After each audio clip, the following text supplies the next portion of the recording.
আলহামদুলিল্লাহ মোটামুটি ভালো, কাস্টমার আসছে, দেখতেছে, দাম বলতেছে, যার যার সাধ্যমতো যতটুকু প্রয়োজন ততটুকুই বলতেছে। আমি এবছরে 6টা গরু আনছি।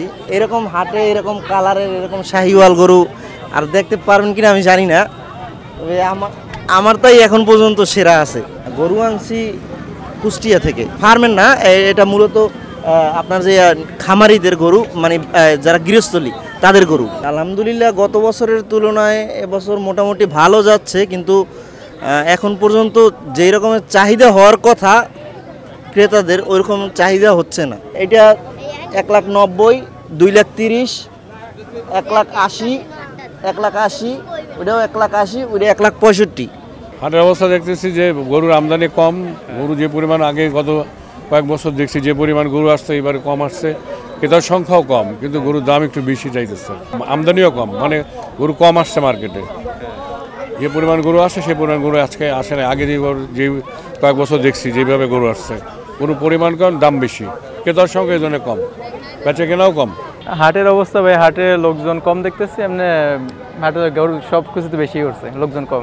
ছাগল ভাই হাটে কেউ এখন দাম বলে না, সবাই একসাথে দেখে ছবি টবি তুলে নেই পর্যন্তই। দাম চাচ্ছে 60,000 টাকা ভাই। এটা শিরোহির ক্রস, আমার এলাকায় 45,000 টাকা দাম উঠছে।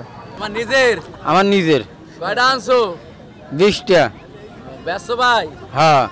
আর মোটামুটি একটা লাইন হয় না, ব্যবসা কম হয়? ব্যবসা তো ঠিক মতো নাই না, গরুর দাম বেশি, মানে আদারের দাম বেশি, আদারের দাম বেশি, খাবারের সবকিছুর দাম বেশি, ফিট খাওয়ান লাগে। বর্তমানে 20টা আনা হয়েছে, আমরা দাম চাই যা, এই দাম তো কয়ই না। গেলবারের তুলনায় আসলে শুনি যে মানুষ বলে গরুর দাম অনেক কম, এখন কি হয় আসিনি তো দেখিনি, ঢুকছি আসলে দেখি তো লোকজন আছে, গরু তো দেখি মোটামুটি ভালো, এখন দেখিনি যে কি দাম বা কিরকম। কালকে অফিস বন্ধ হয়েছে, আজকে সময় পাইছি। এতদিন ওই গ্রামে দেখছি অনেক সময় বাঁকের ব্যবস্থা যদি খুঁজছি গ্রামের লোকাল গরু, তো গ্রামের বা মার্কেটে না পর্যন্ত কোনো মানুষ হচ্ছে গরুর কি দাম বোঝে না, তারা চাইয়ে মনে করেন 1.5 লাখ টাকা, চাই 3 লাখ টাকা।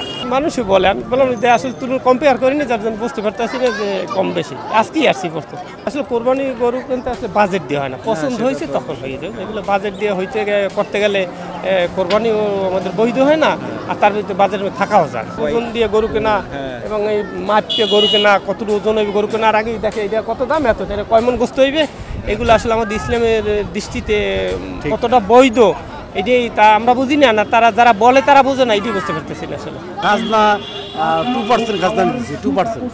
হাটের অবস্থা ভালো, প্রচুর গরু সরবরাহ আছে, কিন্তু ক্রেতাও আছে, কিন্তু ক্রেতা এবং বিক্রেতার মধ্যে দাম চড়া, গতবারের চেয়ে দাম বেশির কারণে একটু বেচা বিক্রি কম হইতেছে।